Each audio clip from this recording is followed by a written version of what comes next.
En estos días hemos estado hablando mucho sobre la paz urbana. ¿Por qué? Porque existe en Itagüí un espacio de conversación sociojurídico por la paz urbana de Medellín y el Valle de Aburrá. Hace parte del contexto general nacional del proceso de paz total del presidente Gustavo Petro Urrego. Y es muy fácil entenderlo, nosotros lo hemos planteado todo el tiempo acá. Pues la paz total es total, no es solamente con unos actores armados, sino con todos los actores armados. Y más cuando en una ciudad como Medellín o en una subregión como el Valle de Aburrá, pues hace tanta falta, porque desde hace más de 35 años la violencia se tomó nuestras calles, nuestros barrios, nuestras comunas. La violencia viaja, pasea, decide como quiere la violencia urbana en esta ciudad y en esta subregión. Y entonces, por supuesto, esto tiene que ver con los escándalos y con la oposición, la polarización y la oposición que no ha estado satisfecha con el proceso de paz total del presidente Gustavo Petro y por tanto la oposición y el alcalde de Medellín, el gobernador de Antioquia han estado de acuerdo con ese espacio de conversación sociojurídico de la cárcel de Itagüí. Y, por supuesto, dan papaya. Hemos hablado de falta de comunicación, no ha habido la comunicación precisa, oportuna, exacta, la de contexto que nos ayude a entender a todos qué es lo que ha venido pasando durante más de 3 años en la cárcel de Itagüí. Y no ha habido tacto como por ejemplo, o falta de tacto como por ejemplo, lo que ocurrió con el llamado tarimazo el año pasado, o lo que ocurrió con la solicitud a la Fiscalía General de la Nación de pedir levantamiento de órdenes de captura para 23 de sus voceros, o qué tal la de la parranda vallenata. Esa es una situación donde se ve claramente falta de tacto, o qué tal lo que se descubrió por las autoridades que hicieron inspección nocturna y se encontraron de toda clase de elementos y de construcciones no aceptadas, no permitidas, no autorizadas en la cárcel. En fin, todo eso rompe la confianza. Bueno, vamos a ampliar un poquitico el tema hoy con nuestro invitado, de Juan Guillermo Sepúlveda, el procurador regional de Antioquia, fue el director de la Oficina de Paz y Convivencia, yo creo que la primera que se creó aquí en la ciudad de Medellín. Él es abogado, penalista, criminólogo. En fin, tengo más datos sobre él, pero primero, después de todo este cuento que es la introducción, los saludamos, Juan Guillermo Sepúlveda. Gracias por estar con nosotros en Clic. Gracias. El audio, active por favor el micrófono. Sí, Roger. Buenos días. Buenos días, señor. Bueno, ahí sí una introducción. Cuéntenos usted al respecto, pues a propósito de esto que está pasando, para que empecemos a hablar de la propuesta suya, que ya enseguida la planteamos. Perfecto. Yo quisiera que hiciéramos dos segmentos de mi presentación. Una dirigido al caso particular del proceso de paz urbana en la cárcel de Itagüí y otro, unas propuestas en consecuencia, producto de lo que pasó allí. Entonces, yo quiero situar a los oyentes y a los televidentes en el contexto particular de la paz urbana en Medellín. Este programa de paz urbana en Medellín o proceso de paz urbana en Medellín tiene todos los ingredientes para hacer algo inédito. Primero, es un proceso de paz urbano. En Medellín, desde una cárcel, sin el apoyo de los municipios del área metropolitana y de la gobernación, con una sociedad civil tímida, yo diría que atemorizada, sin un marco jurídico, sin reconocimiento de las víctimas del conflicto urbano, pero sí de los victimarios, y unas víctimas urbanas revictimizadas. O sea, nunca antes se había conjugado tantos elementos en contra de un proceso de paz. ¿Qué es lo positivo? Lo positivo es que por primera vez un gobierno, en este caso el gobierno de Petro, ha reconocido que en lo urbano hay un conflicto armado. Cuando yo fui consejero de paz en Medellín en la década de los 90, en el año 1996-97, estuvimos hablando con el gobierno nacional, producto de la entrega del cartel de Medellín. La ciudad quedaba un poquito al garete, toda esta violencia quedaba totalmente desorganizada. Habían 500 bandas, 10.000 muchachos armados para las que sea, para la buena y para la mala, repito esa frase. Y fuimos donde el gobierno nacional y pedimos que hiciéramos un proceso de paz urbano para darle la mano a esas 500 bandas. El gobierno no quiso, el gobierno de Gaviria no quiso porque lo dijo en ese momento, en Medellín no había conflicto armado. Hoy finalmente el gobierno lo reconoce, hay conflicto armado. Entonces empezamos un proceso de paz urbano. El Medellín tiene sus características particulares. Medellín no es Ibagué, no es Barranquilla, no es Bogotá. Es atípico y ustedes lo conocen. Desde una cárcel. Normalmente han habido procesos de paz donde hay algunos actores que están al margen de la ley y están recluidos en la cárcel, pero son excepcionales. Pero aquí el proceso de paz urbano en Medellín, todos sus voceros están recluidos. Y una cosa es uno negociar un proceso de paz para recorrer la libertad y otra distinta es un proceso de paz para no perder la libertad. Ahí también tiene su particularidad este proceso. Y a esto le agregamos que el proceso se hace en esta cárcel, en el IMPEC, donde pues no es un secreto, y lo digo textualmente, la Corte Constitucional desde el 98 y lo reafirmó en el 2015 y todos estos años lo ha dicho, que el sistema carcelario vive un estado de cosas inconstitucionales. Señala que el hacinamiento extremo, la violencia y la falta de oportunidades convierten a las cárceles en, comillas, depósitos de seres humanos, en lugar de espacios de resocialización. Y agrega la Corte, la situación carcelaria impide que la resocialización, vulnerando la dignidad humana de los reclusos y las condiciones de dignidad. El sistema se caracteriza por la sobrepoblación, corrupción, extorsión y fallas en servicios básicos, lo que impide cumplir con el fin de la reinserción social. Entonces, imagínense, en este escenario de corrupción, de hacinamiento, de no viabilidad, de una resocialización óptima, como lo pide la Corte Constitucional, estamos adelantando un proceso de paz urbano. A esto se le agrega que no le copian al gobierno nacional por diferentes razones los municipios del área metropolitana y la gobernación de Antioquia. También vemos y asistimos, hoy hay una reunión a las 10 de la mañana sobre la participación de la sociedad civil en este proceso de paz. Están todos invitados, los que les interese el tema, pero hay una sociedad civil tímida. Yo diría que atemorizada por participar de manera activa en este proceso de paz. Igualmente no hay un marco jurídico. Si bien es cierto, la ley 1448 del 2011 reconoció a las víctimas del conflicto rural, pues no así las víctimas del conflicto armado, urbano. Entonces no hay víctimas, no hay un marco jurídico y no hay víctimas del conflicto urbano. Y a todo esto se le suma el más de lo que hemos hablado y tenemos unas reconocimiento de los victimarios y al lado unas víctimas revictimizadas. Entonces, este es el marco actual del proceso de paz urbano en Medellín. Entonces, fácilmente se entiende que a esto, perdónenme antes de entrar a lo que pasa en la cárcel de Itagüí, a esto le agregamos algo, que es el poder que en Colombia y en América Latina da el estar recluido cuando se pertenece a una banda o a una estructura criminal, no cuando se es una persona común y corriente que llega por alguna decisión equivocada a la cárcel, pero cuando se es integrante de grupos al margen de la ley organizados, la cárcel te da estatus, como cuando tú vas a Harvard y haces un doctorado, una maestría. Estar en la cárcel de estatus.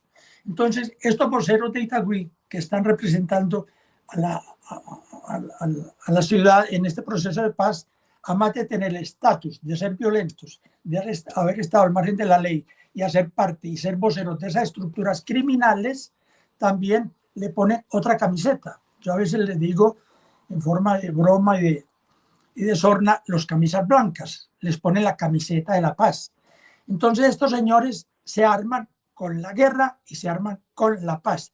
Tienen doble accionar. Esto indiscutiblemente revictimiza. Y yo lo dije, el acto más revictimizante, que enrostrable, que todo el país vio, fue el Tarimazo. El Tarimazo fue un acto más de revictimización de las víctimas del conflicto urbano en Medellín.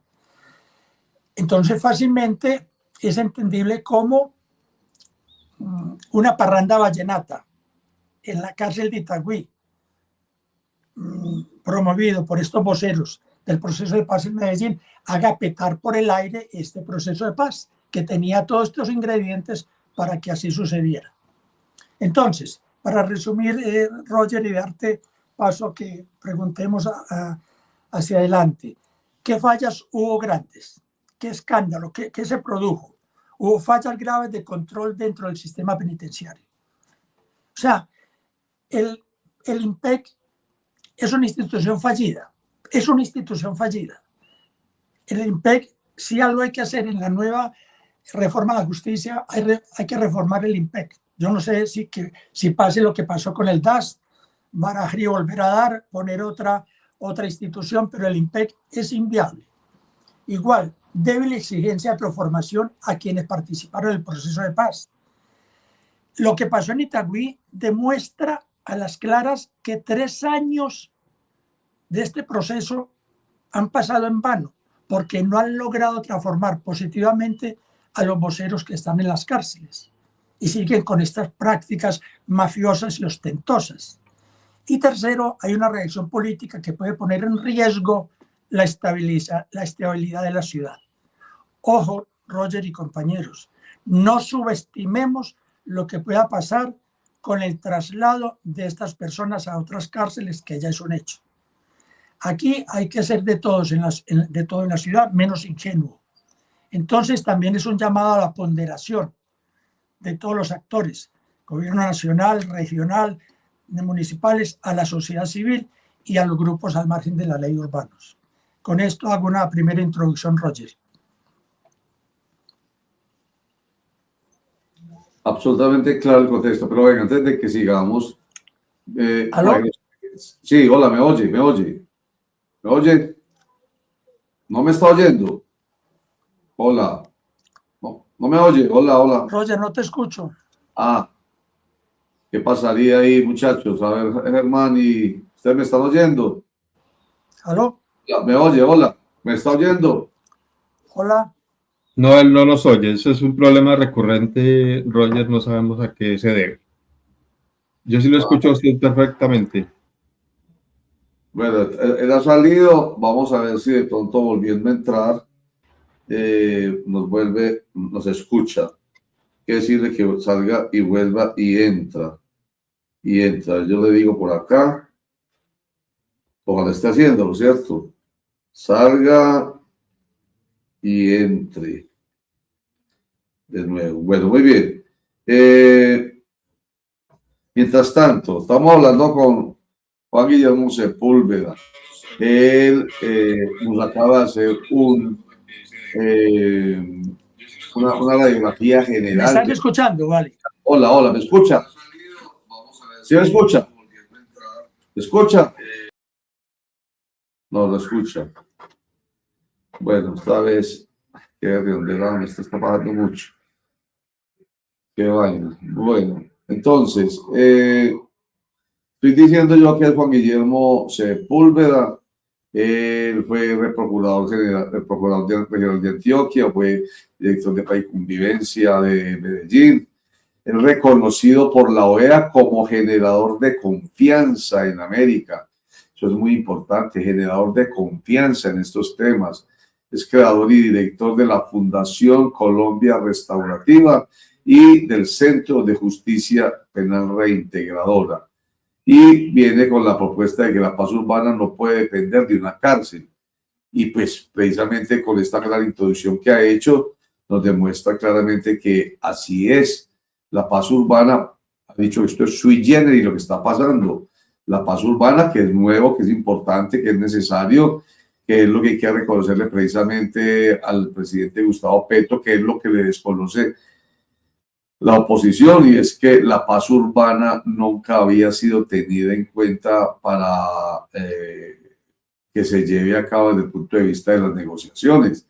El caso de Itagüí, dice, revela la fragilidad del modelo y la necesidad de hablar de un municipio reintegrador. Me imagino que refiere, por ejemplo, a los municipios y al distrito de Medellín, que realmente participen abiertamente en este tipo de actividades en busca de la paz. ¿Lo está escuchando, Juan Guillermo? Bueno, pero ya no lo escucho. Active el micrófono. Aló. Sí, ya, ahora sí, escucha. Sí. Bueno, le doy un pequeño detallito y es para que pasemos a la propuesta, pero ¿por qué específicamente? O sea, de manera concreta, díganos, ¿por qué hay revictimización en este caso en estos episodios ocurridos en torno a la cárcel de Itagüí y el espacio de compensación sociojurídico? Y usted menciona el tarimazo y menciona la parranda vallenata. ¿Por qué hay revictimización ahí? Revictimización es cuando la víctima, en vez de ayudarle a desvictimizarse, que es un proceso muy interesante, cuando hablamos de victimología se habla de procesos de desvictimización, cómo sacar a la víctima de ese rol de víctima. Y aquí estamos haciendo lo contrario. El gobierno nacional, primero que todo, ha reconocido los victimarios, mas no ha reconocido las víctimas, porque no hay una legislación que reconozca a las víctimas. Roger, hay una ley que reconoce a las víctimas del conflicto rural y hay una línea directa con la Comuna 13, la Escombrera, pero esos son víctimas del conflicto que viene desde fuera. En cambio, las víctimas del conflicto urbano no han sido reconocidas y puntualmente el gobierno hace actos donde le da mayor protagonismo a los victimarios que a las víctimas, y esto lleva a la revictimización. Cuando los convoca, cuando hacen los espacios sociojurídicos, excepcionalmente llevan una víctima. Mire la sola foto del tarimazo. La señora que estaba al lado de Petro, una señora bajita, tierna, tímida, humilde, es una víctima a la cual la acogían, le ponían la mano por detrás como protegiéndola. Y toda la tarima que estaba con las camisas blancas eran los victimarios. O sea, hay más victimarios que víctimas. Las víctimas, yo me atrevo a decir que las víctimas también están siendo, o sea, el gobierno nacional en estos 3 años, por no empoderar a las víctimas, les está permitiendo a los victimarios manejar a las víctimas. Ojo con lo que digo, Roger. Hay todo un proceso de cooptación de las víctimas en este proceso de paz. Y hay algo que yo quiero agregar, que lo dice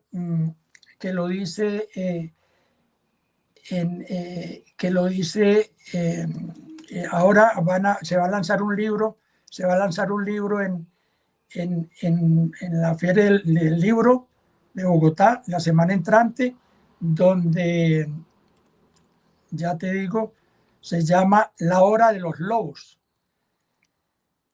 del escritor conocido por todos, de Mario Mendoza.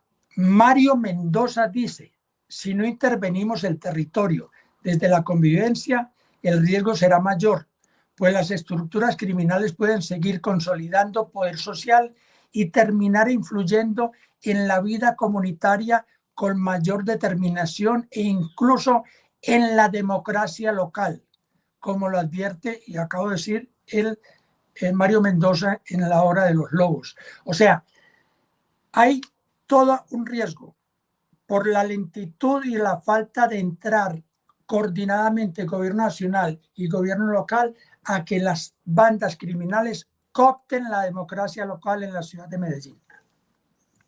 Señor, ahí está La Hora de los Lobos 2026 una novela intensa de Mario Mendoza que explora la marginalidad del narcotráfico y la violencia en barrios pobres de América Latina. Sigue a Bruno Guerrero, un joven marcado por la fatalidad que se adentra en el AMPA, combinando la crudeza social con la filosofía de las artes marciales.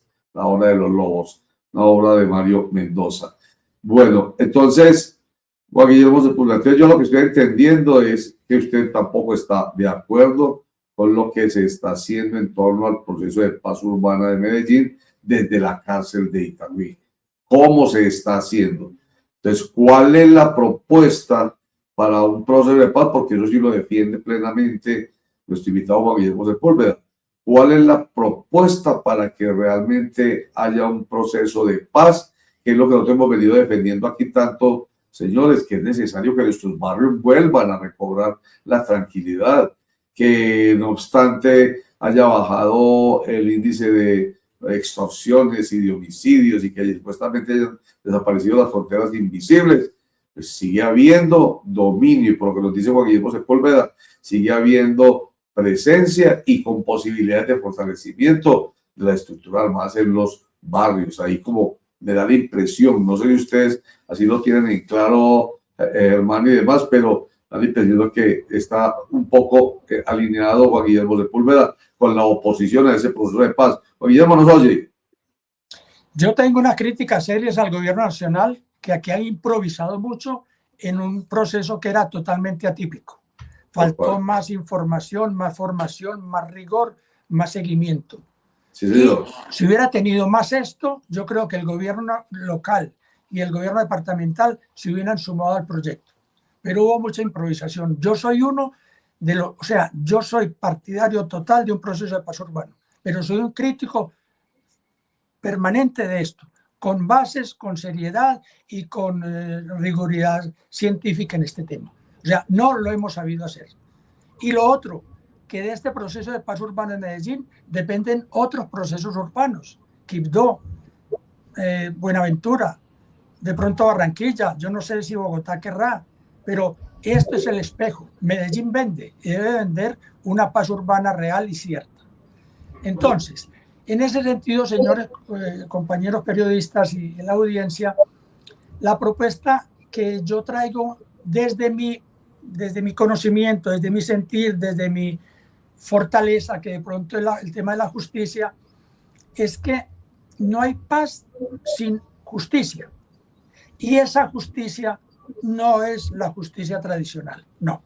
O sea, la justicia tradicional, los números lo dicen, ¿no? Los números dicen que la justicia tradicional, la impunidad es del 97%. O sea, la impunidad está entre el 90 y el 93%. O sea, que fuéramos médicos de 100 pacientes, se nos mueren 93. Que fuéramos ingenieros de puentes, de 100 puentes se caen 93 puentes. El 80% de los procesos no superan la etapa indagatoria. Entre el 85.4% y más del 90% las noticias criminales no son archivadas. El asentamiento es estructural en las cárceles y el incremento de la reincidencia es entre el 16 y el 23.4% en el 2025. El Medellín, que es de la ciudad que estamos hablando, aunque se haya logrado una reducción en homicidios del 21%, sí, se ha logrado una reducción considerable en homicidios, ha aumentado los homicidios en un 21% por intolerancia, por mala convivencia. El incremento de homicidios por intolerancia es del 29%. Alta conflictividad interpersonal y comunitaria. Comillas, la noticia de antier, Fosforito se encendió porque le chocaron por un hombro y terminó matando al que lo empujó y al otro que intentó detenerlo. Medellín, abril 13 del 2026. Por un empujón involuntario en una acera, un muchacho mató a 2 personas. Eso es intolerancia. Eso no son estructuras de bandas criminales, eso es otra cosa. Eso es cultura ciudadana. Y el mismo secretario de Seguridad de Medellín, con el cual yo he hablado varias veces del tema, dice comillas, esto ocurre por la falta de cultura y el irrespeto por la vida, porque entre familiares y vecinos no son capaces de resolver los problemas de manera respetuosa. Cierro comillas. Entonces, mi llamado es a abordar, Roger, si tú tienes ahí una imagen que te envíe de conflicto normal, conflicto penal y delito, lo podemos poner. Mi llamado es de trabajar con esa base comunitaria, que son las que alimentan bien o mal las estructuras criminales, o son los que alimentan bien o mal la democracia en la ciudad. O sea, con la base comunitaria, trabajar el conflicto normal, el conflicto penal y el delito. Ahí está la escalada. Trabajar el conflicto normal del día a día, del vecindario, del me miró feo, del equipo de sonido a todo volumen, para que el conflicto normal no escale al conflicto penal, no llegue a la fiscalía, para que no trascienda como conflicto penal. Y en la fiscalía ya tenemos las herramientas, ahora lo vamos a mostrar en la otra diapositiva, que la fiscalía ya ha trabajado al respecto. Hay una ley que crea la Unidad Nacional de Justicia Restaurativa para trabajar desde la fiscalía con los conflictos penales que llegan a la fiscalía y evitar que esto trascienda y se vuelva delito. Y cuando llega al delito, desgraciadamente, si llega a delito, también los jueces de ejecución de penas han aprobado el año pasado unos protocolos para trabajar desde los jueces justicia restaurativa y terapéutica para las personas que van a ser condenadas o que están condenadas. Igualmente el INPEC tiene ya todas unas directivas nacionales para trabajar justicia restaurativa en el entorno nacional. Conclusión, en el conflicto normal podemos trabajar cultura restaurativa. ¿Qué es cultura restaurativa? Saber dialogar, sabemos hablar pero no dialogamos, saber escuchar, oímos pero no sabemos escuchar, ser tolerantes, ser respetuosos. Y esto lo pueden trabajar las mismas comunidades de base de los barrios. Y luego son atendidos los que no se resuelvan en el barrio por el inspector de policía, por la comisaría de familia o por la casa de justicia. Y los que no pueden atender estas instancias municipales pasan a ser atendidos por la fiscalía. Y los que no pueden atender la fiscalía pasan al juez y luego a la cárcel. Pero todo en ese contexto, que aquí me lo pone Roger, en el contexto de la cadena de justicia. ¿Qué es la cadena de justicia? La cadena de justicia es algo que yo llevo trabajando muchos años, que es presentado por ONU Mujeres, Naciones Unidas. La cadena de justicia dice cuando empieza el conflicto, la denuncia, la investigación, la judicialización, la sentencia, la condena, el delito y la reincidencia. En la parte de arriba a la derecha, reincidencia, y vuelve y juega. Entonces, es una cadena de justicia donde tú te montas en el metro en San Javier y no te vuelven a abrir la puerta. Te mareas, te vas, te aburres, te llega la noche, te llega el día y no bajas del metro. Esa es la cadena de justicia típica de la justicia tradicional. Esto para mí es un proceso de criminalización. El que entra en este proceso termina afectado negativamente por la cadena de justicia penal. Y en esta cadena de justicia normalmente gravitan jóvenes pobres de nuestras ciudades. Entonces la propuesta, Roger, me pone la siguiente. La propuesta es trabajar, pero en clave de justicia, de cadena de justicia, pero a nuestro estilo. O sea, Colombia no puede, como lo propone Naciones Unidas, la que sigue, esta, no puede, como propone Naciones Unidas, empezar a intervenir la cadena de justicia desde el delito. No, señor. Antes hay algo que se llama el conflicto. El conflicto más resuelto es lo que produce la posibilidad del conflicto penal y del delito. Jesús María Valle, en el 1997, a Luis Alirio Calle y a la Mona González, a Lucía González, en la Universidad de Medellín, en un foro, nos decía: muchachos, tenemos mucho conocimiento de la teoría del delito, pero no sabemos nada de la teoría del conflicto. Por eso yo he avanzado de ser abogado a ser criminólogo, a ser victimólogo, y ahora vengo hacia atrás a trabajar el tema de la conflictología. Tenemos que trabajar el tema de los conflictos. Entonces, ahí pueden ver ustedes en esa cadena del conflicto, cómo podemos avanzar del conflicto, trabajar en los barrios, con la alcaldía, con los inspectores de policía, y cuando el conflicto no se pueda resolver allí, pues se pueden resolver muchos, pero de 100 conflictos en San Javier se pueden resolver 50. 50 conflictos resueltos evitan la violencia, evitan que Fosforito mate 2, como pasó en el ejemplo que les puse. Y esa conflictividad que no se puede resolver en las comunidades, pues pasa a la inspección de policía y está la fiscalía. Y en gris vemos lo que más le compete a la alcaldía. Ese gris nos lleva a la cárcel municipal. Cárceles municipales que ahora no existen en Medellín y están todos hacinados de manera deshumana en las inspecciones de policía. Entonces, para evitar que vayan allí a las inspecciones de policía, y yo no sé cómo saldrá una persona que está en un hacinamiento de un 300%, cómo sale a los 6 meses de allí. Sale totalmente roto su convivencia, su familia y él mismo. Y así poder llegar a la reinserción, a llegar a las comunidades, y volvimos a hablar en su momento, a las comunidades que haya una vergüenza reintegradora, la comunidad que lo reintegre. Entonces, al principio vemos la comunidad que previene el conflicto y al final vemos la comunidad que reintegra. Y si seguimos la cadena de justicia en la cadena azul, esto ya es el conflicto penal que no se resuelve, que pasa a los jueces, que es un delito y que pasa a la cárcel, que también en la cárcel de Bellavista, en la de Itagüí y en la otra cárcel nacional del IMPEC podemos trabajar justicia restaurativa. Esto hace que descongestionemos la cadena de justicia en Colombia, que lo hagamos, mire, el Objetivo de Desarrollo Sostenible, en el Objetivo 1 dice la reducción de la pobreza. La justicia restaurativa reduce la pobreza en las comunidades. Menos abogados, menos gastos, menos viajes, menos pasajes. Según cómo termine el proceso, te tienes que desplazar del barrio. En cambio, la justicia restaurativa que convoca a víctima, victimario, comunidad, acompañado por el establecimiento a resolver conflictos, evita todos estos efectos colaterales negativos del posconflicto ordinario, como es la violencia, los miedos y las venganzas.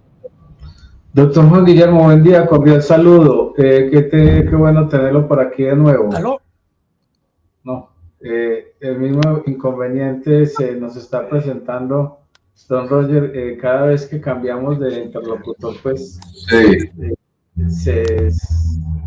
Se daña la situación.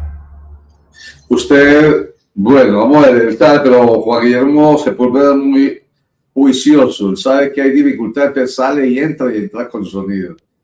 Ahí llegó otra vez, vio, muy juicioso. Sí, sí. ¿Está viendo? La próxima vez no uso esta herramienta que tengo, sino uso otra, disculpen. Muy bien, Javier. Doctor Juan Guillermo. Se me fue. ¿Te escucha? Ahora sí, sí. ¿Y a mí también me escucha? No, a mí no me escucha, don Roger. Pero entonces, Juan Guillermo Sepúlveda, entonces para que no le salga, hágame el comentario, bueno, se volvió a salir. Pero adelante el comentario, Javier, si de pronto cuando él llegue nuevamente lo escucha, pues se lo hace rápidamente, y si no, yo lo traslado a la inquietud. Adelante.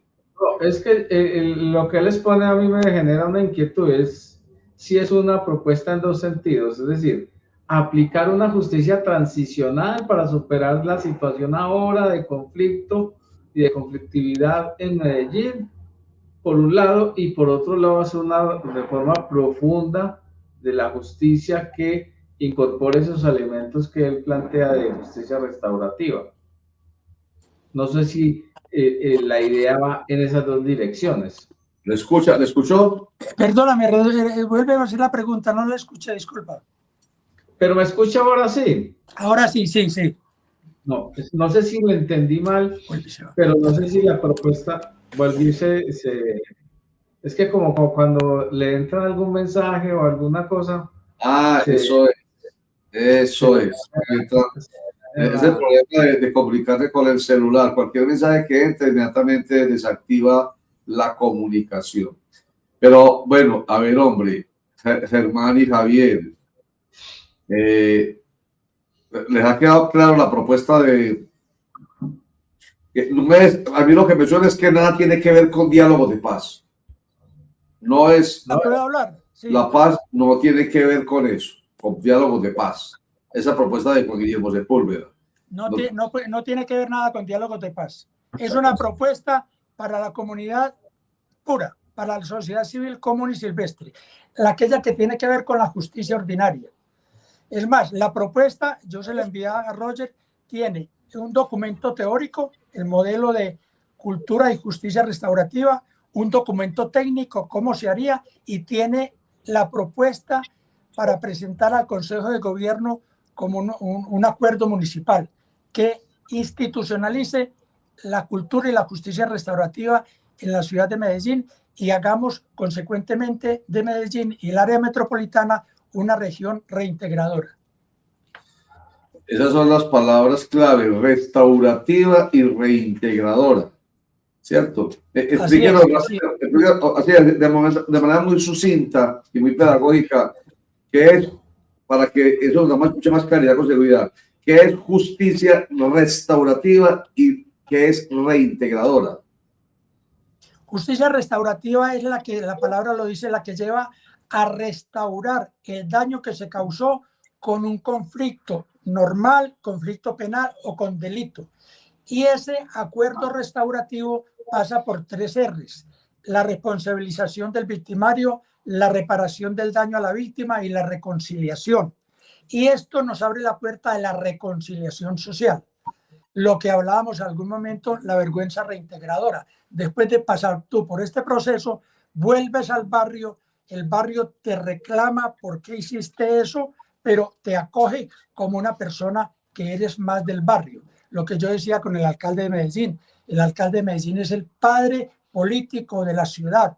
Tiene que sancionar a los que infringen, pero abrir la mano para la reconciliación. Entonces, la base comunitaria que puede acceder a este programa de justicia restaurativa es mucha, aquella población que está inmersa en conflictos penales y que no tiene que ver con la paz total, no tiene que ver con procesos de paz, tiene que ver con la justicia ordinaria pura y dura, y la justicia ordinaria pura y dura hoy, tanto la Fiscalía como la rama judicial han reconocido en la justicia restaurativa que es la única justicia que puede salvar la justicia tradicional y que humaniza la justicia tradicional.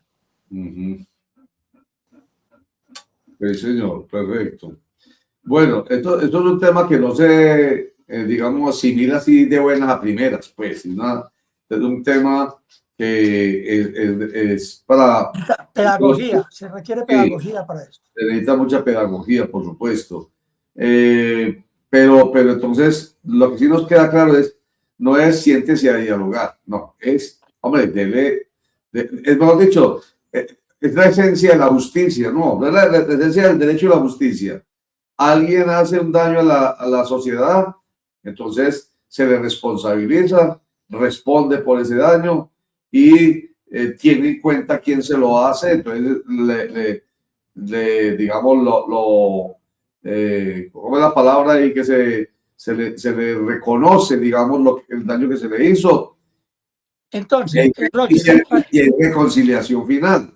Como el tiempo apremia, la cosa es la siguiente. Primero, para la paz total, para el proceso de paz urbana, tenemos que no ser ingenuos con el proceso, medir las consecuencias del traslado de estas personas y estar preparados para ello, y actuar inmediatamente en forma coordinada, nación, departamento y municipios, hacer una mesa de diálogos institucional y poner las cartas sobre la mesa y barajar y volver a dar frente a ese proceso de paz, deponiendo los ecos. Vale. Y en término a la justicia ordinaria, ofrecer la justicia restaurativa para la justicia ordinaria. Mire, le leo una parte rápido de Córdoba Triviño, magistrado de la Corte Suprema de Justicia, que en el 2005 nos refería lo siguiente. Mire, dice: ante la disfuncionalidad del sistema penal el sistema penal es disfuncional, lo dice la Corte Constitucional. Mire, ante la disfuncionalidad del sistema penal, que conserva una justicia represiva y retributiva, cambiarla por una justicia restaurativa, donde prima la reconstrucción de las relaciones entre víctima y victimario. Comillas, el centro de gravedad del derecho penal ya no lo constituirá el acto delictivo y el infractor, sino que involucraría una especial consideración a la víctima y al daño que le fue inferido. Corte Constitucional, la sentencia es la 979. O sea, el sistema penal tradicional es disfuncional porque la relación es binaria entre el infractor, el fiscal y el juez, no más. ¿Qué se propone para que sea funcional? Que la relación sea un cuadrilátero: infractor, juez, fiscal, víctima y comunidad. Víctima y comunidad son los nuevos actores llamados en la justicia restaurativa para lograr esas 3 R's: que yo me responsabilice de mi acto delictivo, que repare el daño real, en forma real o simbólica, y que me reconcilie con mi familia, con el entorno, con las víctimas, con la sociedad y con el país en general. Eso es. Sí, señor. Bueno, Juan Guillermo, de todas maneras, digamos que lo hemos entendido grosso modo, ya habíamos hablado algo hace mucho rato, pero bueno, digamos que aquí hay otro avance más en el tema. Vamos a seguir conversándolo. Último comentario. ¿Hasta dónde ha llegado? ¿Hasta dónde ha escalado esta propuesta suya? ¿Quién la tiene? Esta propuesta, yo he tenido reunión con el secretario de Seguridad y he tenido reunión con Alejandro de Bedut, el presidente del Consejo Municipal, y fue de buen recibo. A Alejandro le gustó mucho proponer este tema como algo de política pública en la alcaldía de Medellín. Estamos en ello. En estos días tengo reunión con la academia y con el sector privado de la ciudad. Bueno, entonces estaremos atentos a los avances y ya uno le va entendiendo, digamos, o sea, hay salidas, porque cuando Alejandro de Bedut, Andrés Tobón, el alcalde de Medellín, el secretario de Seguridad, el gobernador de Antioquia se oponen, uno dice, pero y entonces si la ciudad necesita paz, pero no desde el punto de vista como se ha venido haciendo, sino que se necesita es finalmente reconciliación, que haya reparación, que haya no revictimización, sino reconocimiento de las víctimas y que haya responsabilización y que haya, mejor dicho, justicia. Eso es lo que se necesita, que haya justicia. Y otra cosa muy importante, esta propuesta la he socializado con la Fiscalía Seccional y con los jueces y están de acuerdo con ella. O sea, tenemos el Poder Judicial, estamos avanzando hacia el gobierno local y estamos convocando también a la academia y al sector privado. Y la comunidad, como es sociedad civil, yo creo que están de acuerdo con ella porque hoy a las 10 de la mañana tenemos reunión en tal sentido. Bueno, entonces nos va a informar después de eso. Juan Guillermo Sepúlveda, director de la Fundación Colombia Restaurativa, muchísimas gracias. Bueno, esperemos a ver hasta dónde llegamos. Vamos a estar nosotros muy atentos a esto. Hace parte de nuestro compromiso. Muchas gracias, Juan Guillermo. A ti, a todos los oyentes y a los comunicadores. Muchas gracias. A usted, señor. Bueno, pero no es fácil, ¿cierto? No es fácil, pero es una mejor justicia, al fin y al cabo. Si hay una justicia restaurativa como la plantea y reintegradora, con seguridad, pues va a haber una sociedad mejor, que no va a necesitar de eso final, que es lo que ha venido generando tanto ruido. Entonces sentémonos a dialogar, ¿no? Porque entonces la justicia va a permitir que la sociedad, como debe ser, funcione en paz, de manera convivente. Se llama la convivencia, toda la vida supimos de eso, la convivencia ciudadana. Entonces yo relacionaba convivencia con paz, pero realmente ahora entendiendo a Juan Guillermo Sepúlveda, hombre, no hay necesidad de soñarse con que hay que buscar la paz si ya hay convivencia, no hay entonces golpe a la paz porque hay convivencia ciudadana, convivencia pacífica.